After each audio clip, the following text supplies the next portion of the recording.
Janai Purnima, Raksha Bandhan and Gaijatra festivals are being celebrated by different communities across the country and abroad today.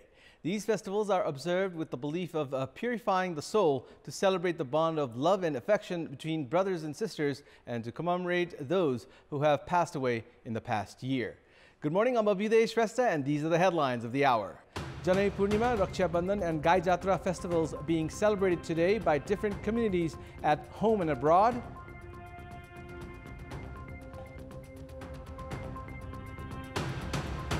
Low tests and high coronavirus infection rate raise alarm in the country's border areas. Experts emphasize on tighter vigilance at transit points to curb the impending health crisis.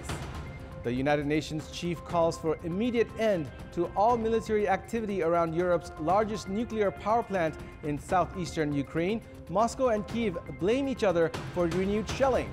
And FIFA World Cup in Qatar to kick off a day earlier than scheduled, to coincide with Nepal's provincial and parliamentary elections on Sunday, 20th of November. Janai Purnima, Raksha Bandhan and Gaijatra festivals are being celebrated today. Janai Purnima is observed on the full moon day of the Nepali calendar month of Shravan. The Tagadharis, bearer of the holy thread called Janai, take a bath in the nearest river or pond early in the morning and replace the Janai with a fresh one given by their priest. Devotees also tie a sacred thread around their wrist on this day, which they believe purifies the soul and protects one from evil. In the Kathmandu Valley and the southern plains, Nepalis are also celebrating Raksha Bandhan, a festival to celebrate the bond of love and affection between brothers and sisters. On this day, especially among the Newar community, Nepalis prepare a special 9-bean soup traditionally known as kwati and have it as part of their meal. The soup, according to community elders, provide much needed warmth to the farmers who spend the monsoon summer shin deep in muddy waters, planting crops in the fields. Meanwhile, the annual festival of Gaijatra is also being observed in the Kathmandu Valley and some other parts of the country. Members of the Newar community of the Kathmandu Valley observe the festival to commemorate those who have passed away in the past year. Relatives of those who passed away guise themselves as cows and go around the city wearing odd costumes to remember the departed souls. Families of the bereaved offer fruits, beaten rice, curd, and money to those participating in the procession. The festival is believed to have started during the reign of King Pratap Malla, who, in a bid to console his queen, much grieved at the death of her son in a smallpox epidemic, ordered his people to organize humor and satire programs in various comic postures. Major political parties preparing for the upcoming provincial and parliamentary elections are likely to struggle in managing their own aspirants for the polls. Members and cadres of the parties are facing the prospect of not receiving the ticket and losing grounds in their own constituencies while forming a coalition for the upcoming elections. Meanwhile, political analysts have said that the situation is similar in the main opposition CPN-UML, with the party having to satisfy several factions. The ruling coalition's challenges include reaching a consensus on share of seats among the alliance parties and managing their own aspirants. The largest party of the coalition, Nepali Congress, seems to have major challenges in managing its aspirants, as the party will have to give up several seats of the 165-member House of Representatives. Such a pressure is relatively less in CPN Maoist Center, Janata Samajwadi Party, CPN Unified Socialist, and Rashtriya Jana Morcha. While Nepali Congress has no experience of a coalition for the parliamentary elections, it is likely to struggle in managing its aspirants, as the Shekhar Koirala-led faction is demanding 40% of share of parliament seats allocated to the party by the coalition. Members and cadres of several parties have already begun pressurizing their party leadership against allocating their constituencies to some other party. Complications are certain to intensify in constituencies which have two influential leaders of different parties of the coalition. In some constituencies, parties will have to give up their position for relatively smaller parties. While CPN-UML may not feel similar pressure, it will still have challenges in managing aspirants close to different senior leaders. Even as coalition politics offers one reason for such a dilemma, factions among the parties are creating complications on the share of seats. The first step for the political parties right now is to reach a consensus on the share of 165 seats of the House of Representatives and 330 seats of the provincial assemblies.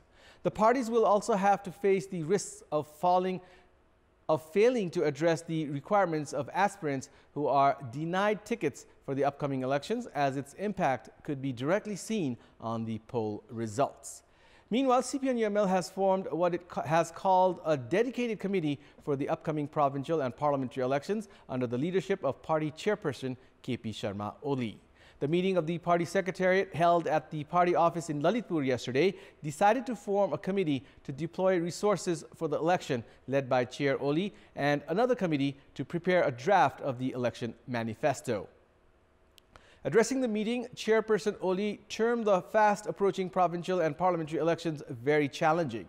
The Secretariat meeting has decided to call the Central Committee meeting on 26th and 27th of August. In our Public Voice segment, we had asked people in several provinces regarding the failure in implementing free education, health services, among other fundamental rights that are guaranteed by the Constitution. Let's take a look at what they had to say. Public Voice. हाम्रो जस्तो अल्पविकसित मुलुकमा यो सबै चीज संविधानले जति लेखे तापनि यो चाहिँ हामी दिन सक्दैनौं। सत्ता सञ्चालन गर्ने शासकहरूले त्यो कार्यान्वयन नगरे हुनाले केन्द्रीय सरकारकै कमजोरी जस्तो लाग्छ। समग्र देशको एजेन्डालाई बोक्ने भन्दा पनि व्यक्तिगत रूपमा आफू कसरी सफल हुने भन्ने दिशातर्फ नेताहरू पनि गएको हिसाबले चाहिँ यो विषयहरू कार्यान्वयनको हिसाबमा एकदमै धेरै जटिल बन्दै गइरहेको छ। जताभावी चाहिँ निजी विद्यालयहरू खोल्ने अनि त्यसै गरेर निजी अस्पतालहरू खोल्ने।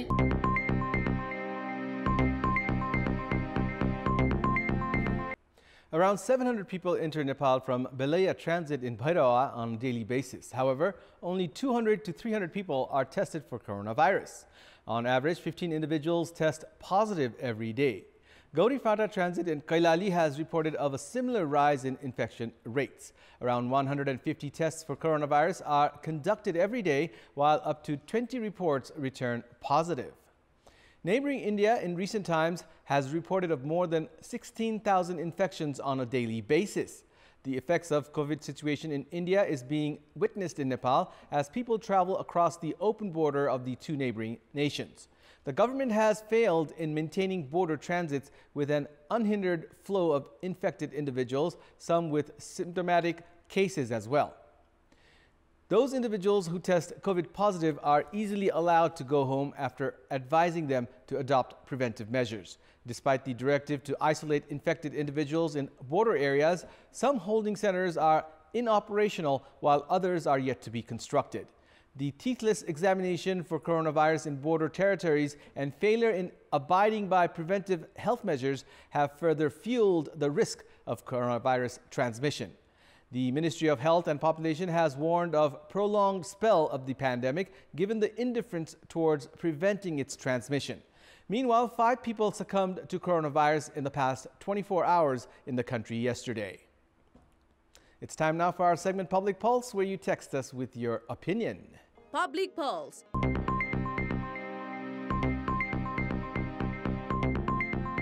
Follow health protocols, B, expand testing parameters, and C, increase awareness. The voting is on. Type in EWS, select your option A, B, or C, and send it to 34001 to share your opinion with us. That's all for the moment. Thank you for watching. Have a good day.